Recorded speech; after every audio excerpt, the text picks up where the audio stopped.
அனைத்து உறவுகளுக்கும் வணக்கம். மீண்டும் உங்களை ஒரு தோட்ட பதிவுடன் சந்திப்பதில் மிக்க மகிழ்ச்சி. இது எங்களோட லண்டன் மாடி தோட்டத்தில் இன்றைக்கு நான் மறுபடியும் ஒரு சின்ன அறுவடை ஒன்று செய்தேன். நான் ஏற்கனவே ஒரு கிழமைக்கு முதல் பாவக்காயும் கத்தரிக்காயும் அறுவடை செய்து போட்டிருந்தேன். இன்றைக்கு திரும்பவும் நான் கத்தரிக்காய் அறுவடை செய்தேன். அதை விட ஒரு கிழமைக்கு பிறகு இந்த தோட்டம் எப்படி இருக்குன்னு சொல்லி பார்ப்போம். வாங்க பதிவுக்குள்ளே போகலாம். இது அந்த வெள்ளை கொச்சிக்காய் எனியிலேண்ட நல்ல உரைப்பு, நல்ல வாசம், கறிக்க போட்டு சமைக்கிறவங்க சூப்பராக இருக்கும். அது நிறையவே காய்ச்சிருக்கு. உங்களுக்கு பார்க்க தெரியுது எவ்வளோ காய்ச்சிருக்குன்னு சொல்லி. மற்ற இது ஒரு விதமான பேப்பு கலர் அந்த தொக்க கட்ட மிளகாய், இதுக்கு நல்ல உரைப்பு. மற்றது நிறைய காய்ச்சிருக்கு. எங்களுக்கு அந்த குலைக்க இருக்கிறபடியாக தெரியல. மற்ற இதுவும் ஒரு பேப்பு கலர் உருண்ட மிளகா தான். இது நல்ல வாசமும் நல்ல உரைப்பும், பார்க்குறவங்க நல்ல வடிவாயும் இருக்குது. இதுகளெல்லாம் இன்னும் ஒரு 2 கிழமைக்கு பிறகு தான் நாங்கள் பிடுங்கி கறிக்க போட்டு சமைக்கலாம். என்னென்னு சொன்னால் என்ன முத்தையில் முத்தினா தான் நல்ல உரைப்பாயும் நல்ல வாசமாயும் இருக்கும். மற்ற அந்த ஸ்ரீலங்கஞ்சில்லிலே நிறைய பிஞ்சு இருக்குது. உங்களுக்கு பார்க்க தெரியும் இந்த மிளகா கண்டுகள் அவ்வளோ ஹெல்த்தியாக நல்லா வளர்ந்து நிற்குன்னு சொல்லி. இந்த முறை நல்ல வெதரும். மற்றது நானும் இந்த முறை வடிவாக தான் பராமரித்தேன். நான் எதிர்பாராத அளவுக்கு காய்ச்சிருக்குது. இந்த 2 குரோ பேக்கில் பாவல் வச்சேன். நான் இந்த இதில் 3 விதமான பாவல் இருக்குது. 3ம் நல்லா காய்ச்சிருக்குது. இது அந்த ஸ்ரீலங்கன் கத்தரிக்காய், இதுக்கு நிறைய காய் காய்ச்சிருக்கு. மேலே குலைக்கே நிறைய காய் இருக்குது. நேற்று தக்காளியும் பழுக்கத்து வாங்கிட்டு, இது ப்ளம்ஸ் டொமேட்டோவும் மற்றது அந்த சின்ன காய்க்கிறேன்னு தான் நான் வச்சேன்னா நிறைய காய்ச்சிருக்குது. இதை நீ காயின் நாங்கள் பிடுங்கி சமைக்கலாம். மற்ற அந்த ஹேங்கிங் போர்ட்ஸில் இருக்கிற ஸ்ரீலங்கன் சில்லி கூட நிறைய காய்ச்சிருக்கு. இதுகளும் அந்த நாகாச்சில்லி இதுகளும் நிறைய பிஞ்சு பிடிச்சிருக்கு. இப்போ மற்றது இந்த பாவக்காய் உங்களுக்கு இந்த குரோ பேக்கில் வச்சது 3 கண்டு. ஆனால் கிட்டத்தட்ட என்னட்ட இப்போ அதுக்கு இது ஒரு அடி ஒரு 15-20 காய் கிடக்குது. நிறைய பிஞ்சு இருக்குது. இந்த காயெல்லாம் கிட்டத்தட்ட ஒரு முழத்துக்கிட்ட வெறும் நினைக்கிறேன். பெரிய காய். இந்த காய் உண்டு, இன்னொரு காய் அங்கே முன்னுக்கு இருக்குது. அதெல்லாம் கிட்டத்தட்ட ஒரு முழத்துக்கிட்ட வெறும் நினைக்கிறேன். மற்ற இது பின்பக்கம் அதுக்குள்ளே போகிற கஷ்டம். அதுக்குள்ளே நிறைய பிஞ்சு பிடிச்சி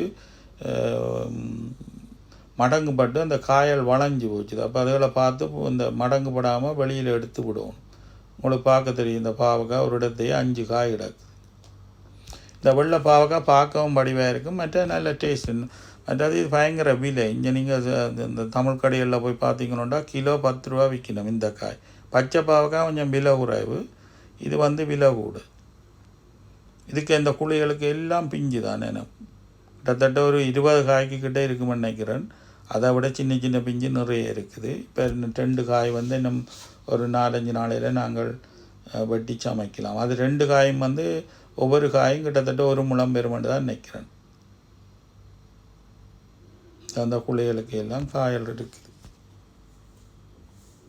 இந்த வெள்ளை பாவக்காய் நல்ல வடிவாயம் இருக்கும். மற்ற இந்த பச்சை பாவக்காய் சொன்ன நம்ம ஒரு இடத்தை ஒரு இடத்தையே 5 காய் காய்ச்சிருக்கு. நான் அந்த இலைக்குள்ளே மறைஞ்சிருந்தபடியாக கொஞ்சம் இலைகளை வெட்டி எடுத்துப்பட்டு தான் நான் இந்த வீடியோ எடுத்தேன். நான் அந்த குழிகளுக்கு ஒரே இடத்த 5 பச்சை பாவக்காயும் 3 வெள்ளை பாவக்காயும் காய்ச்சிருக்கு. அங்காலையும் காய்கள் இருக்குது.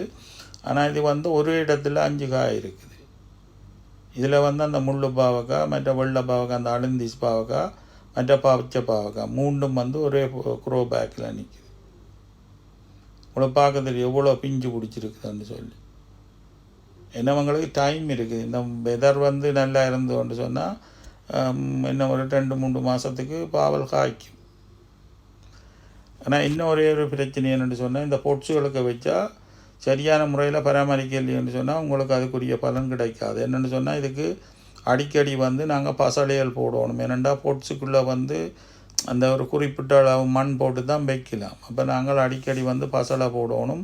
மற்றது காலமையும் பின்னரும் தண்ணி ஊற்றணும். என்னென்னா அந்த பொட்ஸுக்கை வைக்கிறதால நாங்கள் கீழே அந்த பொட்ஸுக்கு அந்த தண்ணி நிற்காமல் ஓட்டையை போட்டு தான் நாங்கள் வைக்கிறது. என்ன தண்ணி வடிகிறோம். அப்போ நாங்கள் தண்ணி விட்டோன்னா கீழே தண்ணி வடிஞ்சிடும். உடனே இந்த வெயிலுக்கு காஞ்சிடும். இந்த தக்காளி எல்லாம் பழுக்கத்து வாங்கிடுது. பார்க்க வடிவாக இருக்குது. இது அந்த ஸ்ரீலங்கன் சில்லி ஹேங்கிங் பாக்ஸில் இவ்வளோ காய்ச்சிருக்குன்னு சொல்லிப்பார். போன முறையும் இப்படி வச்சு தான் நிறைய காய்ச்சது. இது அந்த ஸ்வீட் பெப்பர் இது நிறைய காய்ச்சிருக்குது. அந்த சில்லங்கஞ்சல் அந்த கத்தரிக்காய் பாருங்கள் இவ்வளோ காய்ச்சிருக்குன்னு சொல்லி எல்லாமே பார்க்க வடிவாயம் இருக்கும். மற்றது நீ வந்து அந்த ஆர்கானிக் பசலை போட்டு வளர்க்குறபடியாக நல்ல டேஸ்ட்டு கறி சமைச்சு சாப்பிட நல்ல டேஸ்ட்டாக இருக்கும். மற்றது உங்களுக்கு இந்த கத்தரிக்காயெல்லாம் ஒரு 10 நிமிஷத்துலாம் அவிஞ்சிடும். டைம் எடுக்காது. ஏன்னு சொன்னால் அது கெமிக்கல் ஒன்றும் இல்லை. எப்போவுமே வந்து நீங்கள் இந்த ஆர்கானிக் பசலை போட்டு வளர்த்தீங்கன்னு சொன்னால் நோய் தாக்கங்களும் குறைவாக இருக்கும். மற்றது நீங்களும் ஆரோக்கியமாக சாப்பிடலாம். உடம்புக்கு நல்ல ஆரோக்கியமாக இருக்கும். இது வந்து அந்த ஒட்டு கத்தரி. இதில் அந்த 2 கத்தரிக்காய் பெரிய கத்தரிக்காய் வெட்டி எடுத்துனா அவ்வளோ காய் கிடக்கண்டு வரும். ஏற்கனவே 2 காய் வெட்டி எடுத்துட்டோம்.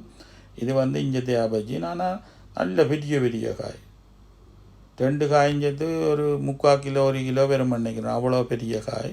முதல் வெட்டினது இதை விட பெரிய காய். ரெண்டாவது கத்தரிக்காயிலெல்லாம் முத்தக்கடையில் வெட்டி சமைச்சோம்னு சொன்னால் தான் நல்லா இருக்கும் சாப்பிட. இந்த உள்ளுக்கு அந்த விதை வந்துட்டுதுன்னு சொன்னால் அது பிறகு ஒரு மாதிரி இருக்கும். கொஞ்சம் பிஞ்சா வெட்டி சமைச்சிங்களோட தான் நல்லா இருக்கும். நான் வெட்டி வச்சுருக்கிறேன். நாளைக்கு இறாலும் கத்தரிக்காயும் வெள்ளைக்கறி வைக்க போகிறேன். நான் கூடுதலாக வெள்ளைக்கறி தான் வைக்கிறேன். நான் இறால் எல்லாம் கருவாடை போட்டு வச்சுக்கணுண்டா சொல்லுறேன். மற்ற இந்தியாவில் பக்கத்துலேயும் ஒரு இந்த கத்தரி நிற்கிது. அது வந்து நீள காய்க்கும். கிட்டத்தட்ட 1 முழத்துக்கிட்ட வரும் அது. இது வந்து நான் 2 காய் இப்போ இதில் வந்து வெட்டி எடுத்தேன். நான் பெரிய காய் 2. ஒரு 1/2 கிலோவுக்கு மேலே வரும். 1 கிலோ வராத ஒரு 1/2 கிலோ 2 காய்ஞ்சது 1/2 கிலோவுக்கு மேலே வரும். 3/4 கிலோ வரும்னு நினைக்கிறேன். நான் படிவாக வெயிட் பார்க்கல. நல்ல பெரிய காய் 2. மற்றது சில்லங்கம் கத்தரிக்காய் கொஞ்சம் 2 சின்ன காயும் 2 பெரிய காயும் பட்டுனா இனிமேல் இருக்கிறது வந்து நல்ல பெரிய காய் தான் இருக்குது. உண்மையில் வந்து நீங்கள் இப்படி அந்த பயிரொடியை வளர்த்து அதில் வெட்டி சமைச்சு சாப்பிட்ற இருக்கிற சந்தோஷம் வேறு எதுலேயும் ஒன்று உங்களுக்கு கிடைக்காது. மற்றது இது வந்து என்னென்னு சொல்கிறது, உங்களோட இதில் இந்த தோட்டம் செய்திங்கன்னு சொன்னால் உங்களோட மன உளைச்சல்கள் இதுகள் எல்லாம் இல்லாமல் போகும். என்னென்னு சொன்னால் இதில் வந்து உங்களோட கவனங்கள் போய்க்குள்ள அது ஒரு ஆரோக்கியமான இதான் இந்த சில்லங்கம் கத்தரிக்காய். இதில் வந்து ஒரு 4 கத்தரிக்காய் வெட்டினான். அது 2 சின்ன காய் மற்ற 2 பெரிய காய் வெட்டினான். கத்தரிக்காய் அமர்த்தி பார்க்க தெரியும். என்னென்னு சொன்னால் கொஞ்சம் இதாக இருந்தோண்டா சொப்டாக இருந்தோண்டா பிஞ்சு கொஞ்சம் பிஞ்சாக வெட்டி சமைக்கிறான்னு எல்லாம். இது முத்து இல்லை, பட் முத்திடு மண்டோக்காண்டி நான் 2 வெட்டினேன். உங்களுக்கு இந்த பதிவு பிடிச்சிருந்தோன்னு சொன்னால் உங்களோட ஃபேமிலி ஃப்ரெண்ட்ஸோடு ஷேர் பண்ணுங்க. மறந்து விடாமல் சப்ஸ்கிரைப் பண்ணுங்க, லைக் பண்ணுங்க. அந்த நீங்கள் ஓலண்ட பட்டனை கிளிக் பண்ணினா தான் நாங்கள் போடுற வீடியோ ஒவ்வொன்றும் உங்களை வந்து சேரும். மீண்டும் உங்களை ஒரு பதிவுடன் சந்திப்போம். நன்றி, வணக்கம்.